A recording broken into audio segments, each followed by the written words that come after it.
আসসালামু আলাইকুম। ঢাকা সেন্ট্রাল ইউনিভার্সিটির মানবিক শাখার কিন্তু রেজাল্ট প্রকাশ পেয়ে গেছে। অর্থাৎ তোমরা যারা মানবিক শাখা থেকে ঢাকা সেন্ট্রাল ইউনিভার্সিটিতে ভর্তি পরীক্ষা দিয়েছিলে, তোমার রেজাল্ট প্রকাশ পেয়ে গেছে। এখন তুমি কিভাবে সাবজেক্ট চয়েস দিবে? দেখো, তুমি উল্টাপাল্টাভাবে সাবজেক্ট চয়েস দিলে কিন্তু তোমার যোগ্যতা থাকা সত্ত্বেও তুমি সাবজেক্ট পাবে না। তাহলে কিভাবে চয়েস দিবে? এই ভিডিওটা শুরু থেকে শেষ পর্যন্ত দেখো, তাহলে একটা সিট তোমার 100% হবেই। দেখো, এবছর ঢাকা সেন্ট্রাল ইউনিভার্সিটিতে মোট আসন সংখ্যা 4,498। তার মানে কি 4,498 মেরিটের মধ্যে তুমি থাকলে চান্স পাচ্ছ? না, তা না। এখানে মোট 6,500, 6,500 মেরিটের মধ্যে তুমি থাকলেই চান্স পাবে। এটা একটা প্রশ্ন না যে 4,498 এর মধ্যে আমি 6,500 কেমনে বলতেছি চান্স পাবে। হ্যাঁ, কিভাবে পাবে এটা আমি আলোচনা করব। দেখো, ঢাকা সেন্ট্রাল ইউনিভার্সিটিতে যে কলেজগুলো আছে এর মধ্যে কিন্তু টপ রেঞ্জ আছে, মিডিল রেঞ্জ আছে এবং লো রেঞ্জ আছে, তাই না? তোমাকে বুঝে চয়েস দিতে হবে যে কোন কলেজগুলোর জন্য তুমি এলিজিবল।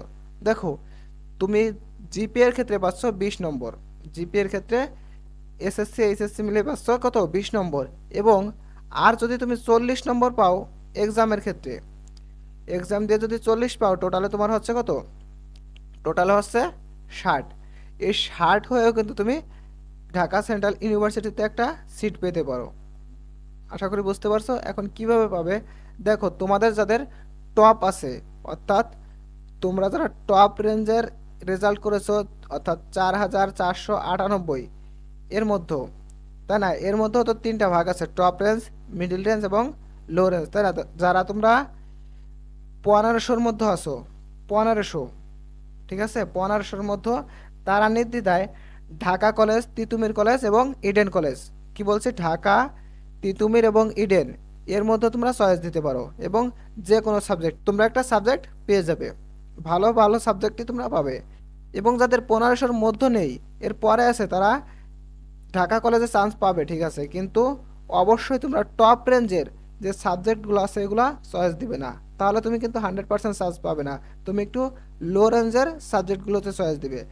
বিশেষ করে ঢাকা, তিতুমির, ইডেন, এর মধ্যে 1500-র মধ্যে না থাকলে তুমি টপ রেঞ্জের সাবজেক্টে চয়েস দিবে না। এর মধ্যে না থাকলে তুমি একটু লো রেঞ্জের কিংবা মিড রেঞ্জের সাবজেক্টে চয়েস দিবে, যেমন রাষ্ট্রবিজ্ঞান, অর্থনীতি, ইংলিশ, বাংলা, এগুলা চয়েস দিবে না, ঠিক আছে।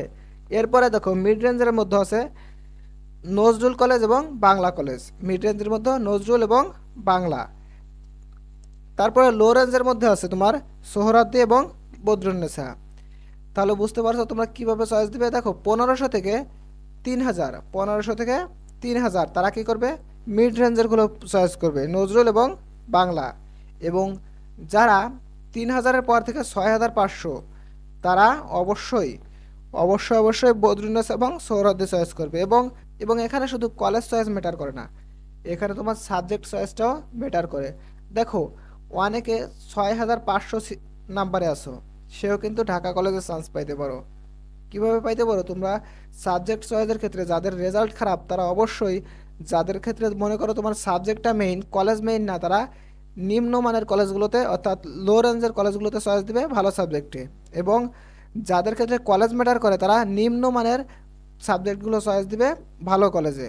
আশা করি বুঝাইতে পারছি। আমি আবারও বলছি, যাদের কলেজ ম্যাটার করে না, সাবজেক্ট ম্যাটার করে, তারা অবশ্যই মিড রেঞ্জের বা নিম্ন রেঞ্জের কলেজগুলোতে চয়েস দিবে। এবং যাদের কলেজ ম্যাটার করে কিন্তু সাবজেক্ট ম্যাটার করে না, তারা ভালো কলেজের নিম্ন যে সাবজেক্টগুলো আছে এখানে চয়েস দিবে। আর যাদের 1500-র মধ্যে রেজাল্ট আছে, তাদের তো যে কোনো কলেজে তুমি যে কোনো সাবজেক্টে চয়েস দিতে পারতেছো।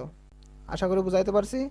এই 4,498টা সিট থাকলেও কিন্তু তোমরা যদি এর আন্ডারে থাকো, তারপরেও কিন্তু তুমি সাবজেক্ট চয়েসের যদি ভুল হয় তাহলে তুমি চান্স পাবে না।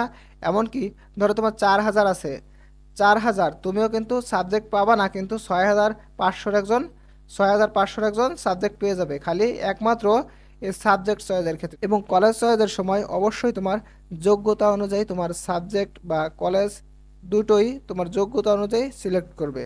এছাড়া যদি তোমাদের আর কোনো প্রশ্ন থাকে, অবশ্যই কমেন্ট করে যাবে, আমি তোমার উত্তর দেওয়ার চেষ্টা করব। প্রিয় শিক্ষার্থীবৃন্দ, শিক্ষা সম্পর্কিত যে কোনো সঠিক নিউজ সবার আগে পেতে অবশ্যই আমাদের চ্যানেলের সাথেই থাকো। ফেসবুক থেকে দেখলে অবশ্যই ফলো দিয়ে রাখো এবং ইউটিউব থেকে দেখলে অবশ্যই সাবস্ক্রাইব করে রাখো। তো ভালো থাকো তোমরা সবাই। আল্লাহ হাফেজ।